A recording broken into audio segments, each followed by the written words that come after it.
صحبت اور غسل جنابت۔ صحابہ کرام رضی اللہ عنہم کے درمیان غسل جنابت کا ایک مسئلہ زیر بحث آیا۔ ایک گروہ کہتا تھا کہ غسل صرف دخول پہ فرض ہو جاتا ہے، انزال شرط نہیں، یعنی واٹر ڈسچارج جو ہے وہ ضروری نہیں۔ دوسرا گروہ بیان کرتا تھا کہ وجوب غسل کے لیے دخول کے ساتھ انزال بھی شرط ہے۔ یہ طویل مباحثہ کسی فیصلہ کن صورت پر منتج نہ ہوا۔ آخر قرار پایا کہ ام المومنین حضرت عائشہ رضی اللہ عنہا سے دریافت کیا جائے۔ حضرت عائشہ نے کہا کہ رسول اللہ صلی اللہ علیہ وسلم نے فرمایا، اذا جلس بین شعبها الاربع ومس الختان الختان فقد وجب الغسل۔ جب مرد عورت کی چار شاخوں کے درمیان بیٹھ جائے اور اس کا محل ختنہ عورت کے محل ختنہ کے ساتھ مس کرے تو غسل واجب ہو جاتا ہے۔ تو مسئلہ یہ ثابت ہوا کہ صرف دخول پر ہی مرد اور عورت جنبی ہو جاتے ہیں اور ان پہ غسل واجب ہو جاتا ہے، انزال یعنی منی کا نکلنا شرط نہیں۔ جنابت کے احکام۔ وجوب غسل کی حالت کو حالت جنابت کہتے ہیں۔ وجوب غسل یعنی جب غسل واجب ہو جاتا ہے تو اس حالت کو جنابت کہتے ہیں۔ جنابت کا لفظ جم سے، جم پہلو کو کہتے ہیں، بچنا۔ مندرجہ ذیل چار حالتوں میں مسلمان مرد اور عورت پر غسل کرنا فرض ہو جاتا ہے۔ نمبر 1، جوش کے ساتھ منی خارج ہونے کے بعد، اس میں احتلام بھی داخل ہے، یعنی کوئی ایسا خواب آئے یا ویسے۔ نمبر 2، صحبت کے بعد یعنی سیکشول انٹرکورس کے بعد۔ نمبر 3، حیض کے بعد۔ نمبر 4، نفاس کے بعد یعنی بچے کی پیدائش کے بعد۔ اس میں یاد رکھیے کہ بہت سے لوگ پوچھتے ہیں کہ اگر خواتین انٹرنل چیک اپ کرواتی ہیں تو کیا اس سے غسل واجب ہوتا ہے؟ تو کوئی غسل واجب نہیں ہوتا جب تک کہ ان چار چیزوں میں سے کوئی چیز نہ ہو۔ اس میں یاد رکھیے کہ بہت سے لوگ پوچھتے ہیں کہ اگر خواتین انٹرنل چیک اپ کرواتی ہیں تو کیا اس سے غسل واجب ہوتا ہے؟ تو کوئی غسل واجب نہیں ہوتا جب تک کہ ان چار چیزوں میں سے کوئی چیز نہ ہو۔ صرف منی خارج ہونے سے بات نہیں، بلکہ جوش کے ساتھ منی خارج ہونے کے بعد غسل واجب ہوتا ہے۔ رسول اللہ صلی اللہ علیہ وسلم نے فرمایا، جب تم عورت کی چار شاخوں کے درمیان بیٹھ کر صحبت کرو تو تم پر غسل واجب ہو گیا اگرچہ منی نہ نکلے۔ آپ نے غور کیا ہوگا کہ طہارت کے مسائل بہت تفصیل کے ساتھ اور اپنے اندر بہت ڈیٹیلز رکھتے ہیں، اور بہت سے موضوعات ایسے ہیں کہ جو انسان کی ظاہری زندگی نہیں بلکہ اس کی نجی اور ذاتی زندگی سے متعلق بھی ہیں، لیکن اس طرح پبلکلی ان کو پڑھانا اور ان کو سکھانا یہ بھی ایک ضرورت ہے، کیونکہ آپ صلی اللہ علیہ وسلم نے انصار کی خواتین کی تعریف کی کہ انصار کی خواتین کتنی اچھی ہیں جنہیں حیا دین کا علم حاصل کرنے سے نہیں روکتا۔ تو سوال یہ پیدا ہوتا ہے کہ آخر اتنی تفصیلات کیوں؟ اور بعض لوگ اس کو ناپسندیدہ قرار دیتے ہیں، تو ایسا کرنا ناسمجھی کی علامت ہے۔ ہم دیکھتے ہیں کہ انسان اگر اللہ کے بتائے ہوئے طریقے کے مطابق زندگی بسر کرتا ہے تو اس میں خیر ہی خیر ہے، اور وہ صرف خیر اس کی اپنی ذات تک نہیں رہتی، بعض اوقات دوسروں کی بھلائی کا ذریعہ بھی بن جاتی۔ عورت کو بھی احتلام ہوتا ہے۔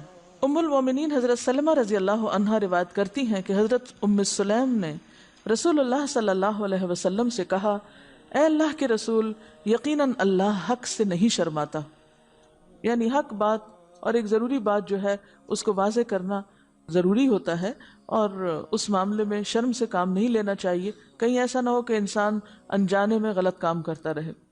تو یہ کہہ کر انہوں نے مسئلہ پوچھا، کیا عورت پر غسل ہے جبکہ اس کو احتلام ہو؟ آپ نے فرمایا ہاں، لیکن جب پانی کا نشان دیکھے یعنی منی دیکھے۔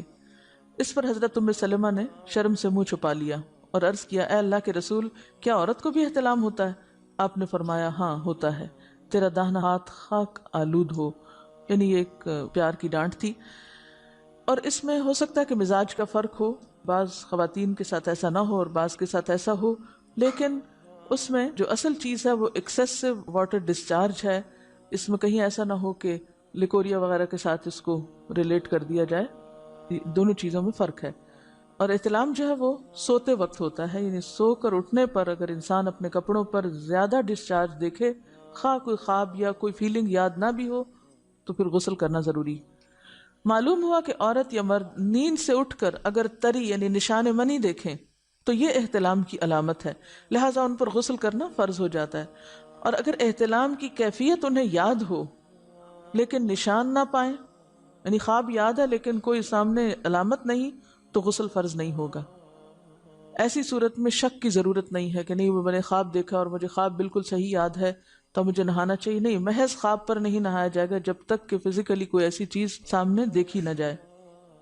حضرت ام سلمہ روایت کرتی ہیں کہ میں نے کہا اے اللہ کے رسول صلی اللہ علیہ وسلم، میں اپنے سر کے بال خوب مضبوط گوندتی ہوں، کیا میں انہیں غسل جنابت کے وقت کھولا کروں؟